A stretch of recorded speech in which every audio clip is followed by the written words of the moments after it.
Hello guys, and welcome back to Writing Practices. Today we're tackling an important and often emotional topic: how to write a compelling B1/B2 visa denial appeal letter. If your visa application was denied, don't lose hope. An appeal letter gives you the chance to clarify concerns, provide additional evidence, and respectfully request reconsideration. In this tutorial, we'll go through every section of the letter step by step, using the template provided. By the end of this video, you'll have the confidence and tools to draft your own appeal letter. Let's dive in. Sender information. The first section of the letter is your personal information. This is how the consular officer identifies you and contacts you if needed. Include your full name, your address, city, state, zip code, email address, phone number. This information should be complete and accurate to ensure there's no delay in processing your appeal. Remember, clarity and professionalism are key here. Date. Next, add the date you're writing the letter. Use a formal format, such as March 6, 2025. The date provides a time reference for your appeal, which is especially important if there are deadlines for submission.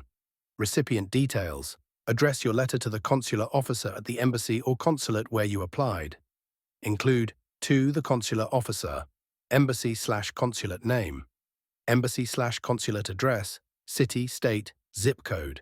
This ensures your letter is directed to the correct office.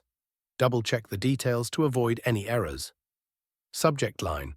Your subject line should be concise and clearly state the purpose of your letter. Use subject, appeal for reconsideration of B1/B2 visa denial. This helps the consular officer immediately identify the purpose of your correspondence. Opening paragraph. Purpose of the appeal. In the opening paragraph, explain the purpose of your letter and acknowledge the visa denial. Be respectful and express gratitude for the opportunity to appeal.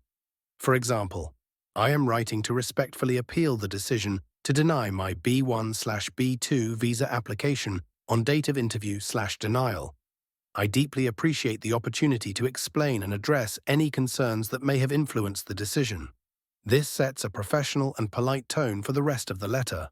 It also establishes the reason you're writing, to address concerns and request reconsideration. Body paragraph 1. Purpose of the visit. Next, explain the original purpose of your visa application and address the possible reason for the denial.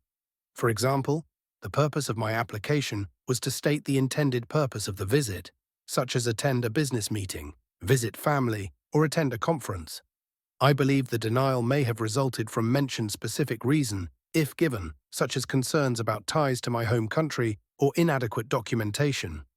I would like to clarify these concerns and provide additional information to demonstrate my intent to comply fully with the terms of the visa and return to my home country after my visit. This section is crucial because it directly addresses the reason for the denial. Be honest and provide context for your visit. Showing a clear and lawful intent for your trip is essential to strengthening your appeal. Body paragraph 2. Details supporting the appeal. Now provide specific evidence that supports your appeal.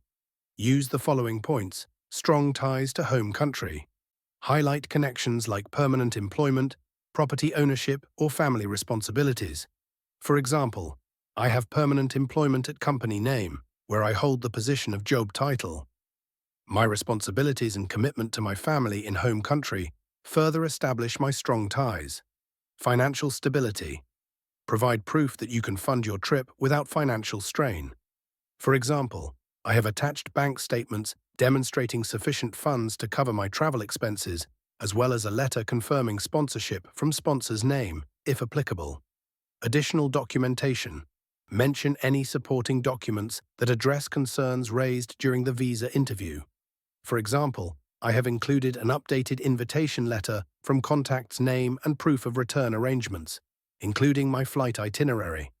This section is the backbone of your appeal. It demonstrates that you have the means, intent, and stability to comply with visa requirements. Body paragraph 3. Assurance of compliance. Reassure the consular officer of your intention to comply with U.S. immigration laws.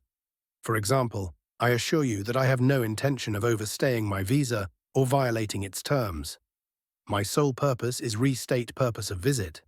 I am committed to complying with all U.S. immigration regulations and returning to home country as planned.